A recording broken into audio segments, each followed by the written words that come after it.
We're on? All right. Welcome, everyone, to another episode of Theory Forge Friday. We are very happy to have a very special guest today, Miguel Sapero of Voxel Farm. Many of you have heard of Voxel Farm, and you now get to see and hear the man behind it. Before we move on to him, I want to introduce my guests, or my hosts, co-hosts with me, that everyone I think already knows. Everyone say hi, wave. Hey, how's it going? Yeah, this is a very special episode. Voxels have been all over, so we are very happy to have you here, Miguel. If you don't mind, if you could start off just telling us, everyone, a little bit about you, how you got into Voxels, where Voxel Farm really came from, and how we got to where we are today. Sure. Right now, I can start where we are today. We are a small company based in Montreal. We're less than 20 people. It's all developers. It's all it's really lean. We are mainly focused on R&D. But this is something that I started probably around for me 2006 or something like that. I used to have a different startup. I live here in Canada. I used to live in Ottawa, and I was working for the government, for the Canadian government. And what we were doing, we were digitizing historic sites. So we were helping people from Parks Canada to create virtual tours of different places. Some of the sites we had to do, they were churches, castles, things like that. But some were really big. In some cases, we had to do entire national parks, right, covering hundreds of kilometers. So we found really big issues while working on that. I saw it was very time consuming. It was very manual, all the work that had to be done, and I felt that there was something really wrong. This is actually way before than 2006. This is happening around the year 2000. This is even before there was something like Google Earth or anything like that. And we developed a lot of technology that had to do with that. So while we managed to solve the issue of getting the content across the network and allowing people to visit the sites, what really struck me was how difficult, how expensive it was to create and manage all this content. Because essentially what we were building were game scenes. The only thing is that the subject, it was an historical site, but it was pretty much like building games. And it was painful, right? At the point, I at some point say, well, I don't really like doing this. You're just managing like a huge artist team, and it's just not fun. So I start thinking how we could address those core issues. I saw that as resolutions would increase and as we got more bandwidth and more processing power, it would become likely a bottleneck. Essentially, the content aspect of the entire media, it would become the bottleneck and this would be some kind of a change, because before it was essentially a technical issue, right? You had to solve the very basic problems. How do you render triangles? How do you light them? But I kind of saw that all that would become eventually a really soft problem, and we would be stuck with the human element, like how difficult it is to create content. So at that time I saw two avenues. Essentially, you could either automate some of the creation, and back then we managed to have some success automating some of let's say the terrain generation we had for the parks. But then it was about the tooling too, like how easily you can bring a lot of people to work together and to produce. So I saw that whatever models we had back then, but then they didn't scale very well. So voxels, they became a really interesting opportunity, because they had some very unique properties. So I would say this was the beginning of it. That's awesome.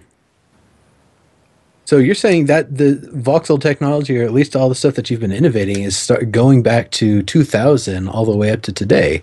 That's That's quite correct. Yeah. amazing. Yeah. Well, it's. I mean, actually, as far as like the origins, I mean, this is something that I've heard through the grapevine, and I'd love for you to correct me if I'm wrong. Did voxels originate in the medical industry? As far as I understood, like voxels were being used in certain medical technology to help with. I don't remember exactly what it was. I'm not sure. I haven't gone through this kind of archaeology with exactly where voxels appear or where this is where it's the first time they were used. But I think they're as old as computers. I think since pretty much the beginning of the software engineering, as soon as we start processing volumetric information, as an industry, we start working with voxels. So they're, I would say, as old as old polygons or pixels, or really is no different.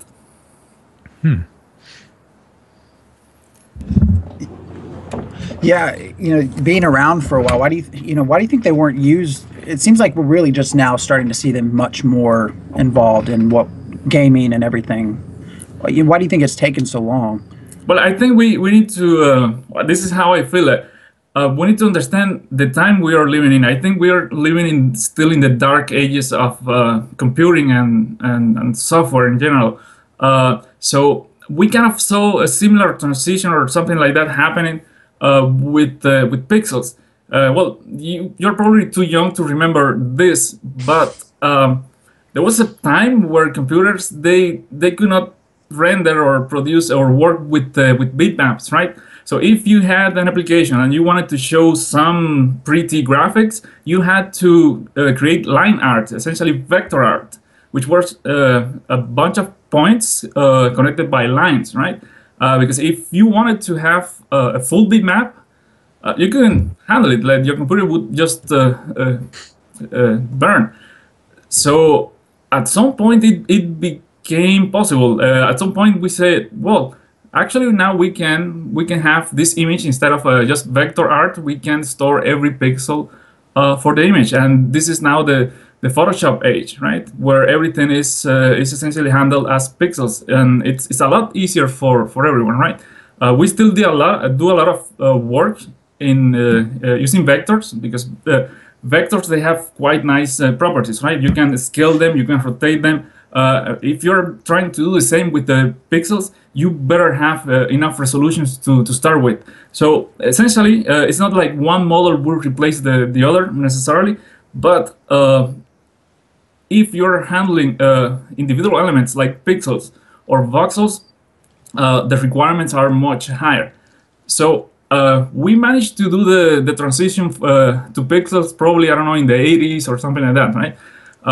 For voxels, it's taking a long time, and this is because, well, we have another dimension to worry about. So as soon as you add another dimension, well, you're multiplying everything by just another magnitude. So I think we, at some point, essentially it will make sense just to work with voxels. And this, I think it has already happened for some parts of the industry. For instance, if you're into character design, you will be using something like 3D Code or ZBrush, which is not, it's more like a voxel. It's more like sculpting instead of just working with vectors like you would do in traditional Maya or 3D Studio. So for some aspects, it has already happened. I think as we get more power, as computers they get better, or as we can offload some of this processing to like big data centers, it will be the turning point. So do you feel like there's a point where conventional polygon-based 3D models and environments will be mostly replaced by voxels? I don't think so, because polygons are very good. They are quite good at representing surfaces. So they're very efficient at that. And I don't see a reason why we should change that. So for as long as we want to interface with or interact with the surfaces, I think polygons will have really nice applications. And I think surfaces are a big deal of a big part of everything we do, because this is how we see. I mean, we don't see reality as a blur medium with different densities. We try to see the world as boundaries. So I think that will reflect in everything we create. And polygons are probably the best way you can use to represent a surface, right? Now, the drawback is there are things you cannot represent with the polygon. So the way I feel, it's that voxels, they actually help you better if you're creating content and if you're managing content, because they make very easy to express content. But not necessarily they will replace polygons, let's say, for rendering or things like that. There is no real drive for that, and I don't think this is something we should be pushing. No, it's no question or in anybody's mind here that I'm only here because of my good looks. So when it comes to like programming and the insides of voxel and polygon, it's for me it's just a learning experience. And so this might sound like a basic question, but is it difficult to have voxels and polygons interact on like in one engine? Is it something that you have to work for to create a certain engine that can handle both of those? Do most people choose one or the other, or do you think that they will have them kind of always be combined together, if that is even a thing?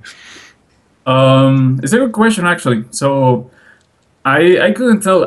My feeling is we should be using the best tool for the problem you have at hand. So you see, voxels are as old as polygons. So I think it's a matter of opportunity, and our ability to combine them. It's not really a limitation, because it's quite easy to mix them. So no, I would say I don't see a real problem with that. I think we should be able to continue to mix voxels and polygons for a really long time. I mean, yeah, because my interactions with voxels have always been, the voxels can only get to a certain size before I've always had issues with manipulating them and making them get the shape that I wanted, and the detail eventually starts to get become very difficult to deal with. So in my head, the optimal world seems like a structurally based voxel world with polygon added on to sort of add those detailed looks to it. I mean, can you even add texture? Would it make sense to add polygon texture to a voxel based world? Or it does make sense. Probably we will get to that when we start talking about zebras and the other things. But I think you're probably thinking about the limitations in resolution. So once you are limited, you are bounded by some resolution constraints. That's gonna impact on whatever art you create. And this is not really specific of voxels. For instance, if you're now creating polygon art, and I tell you, well, listen, your polygon budget is 100 polygons, right? You're creating a character, but you only have 100 polygons. Most likely, you will see a lot of issues with your character, and this is because you have a cap on how much you can have. We are hitting those caps very easily with voxels right now, and I think a lot of the issues you may see in current applications they come from this fact. As time goes by, we can start increasing resolution. This is pretty much the same we had with pixels, right? Back in the day, it would be like a bunch of boxes on a screen. What you would be looking at, you would have trouble making out what the hell you're seeing, right? But then every year, that we are able to cut resolution. Now we are at 4K. So I think with voxels, it's a matter of time. And there's one tricky thing that we fail to get very often is that it's actually accelerating. So it took us a really long time to go from vector art in 2D to pixel art. Any transition going into voxels and increasing the resolutions we will see in voxel, it could happen a lot quicker than that, because we are in some kind of exponential when you look at what kind of processing power is available to us. Yeah, that's true. Yeah, and that actually. Go ahead. I was going to say Voxel actually runs fairly well on even older systems. There's a game I'm working on that's got a lot more modern kind of voxels, like the stuff Voxel Farm is working on, and it runs just fine on a crappy old Mac from 2007. I was blown away. I didn't even realize. So the fact that it's actually such a low impact system, being able to work with voxels to represent large areas is it's a really powerful thing. Yeah, it seems like the small pieces though the smaller you get, obviously, like as Miguel is saying, as you start to get smaller, then you have to, because a voxel. This is actually funny. This is getting back into my voxel voodoo that I thought I knew. A voxel is a piece of data, right? No matter what size the voxel is, it still has that one data point, if I'm not mistaken, or however many data points, but it still has the same no matter the size, right? Like the amount of space it takes up on the screen. So you're correct. So in principle, a voxel, it's just information about a section of space, and you could have voxels the size of a house, right? Saying, well, there is a house here, and that's it, right? But you can have a much smaller voxel. So depending on what you want to store, you could be storing temperature, you could be storing the color, you could be storing a profile, like what is the surface going through the inside the voxel space. So it really depends on how you design your voxels, and this is why voxel is it's sometimes such a confusing term, because you would see that the information that one engine is storing in their voxels is entirely different from another one. So then you will say, well, are these really voxels? But it's the same as the other guy is doing. And it's actually all the same, because as long as they are individual elements with no connection to their neighbor elements, pretty much like you would have in a pixel. Like if you have a green pixel, it doesn't care if the pixel beside is red or not. Like they live in isolation, right? This is what makes a voxel a voxel. It's just a little chunk of space that is independent. It's there on their own. Thank you.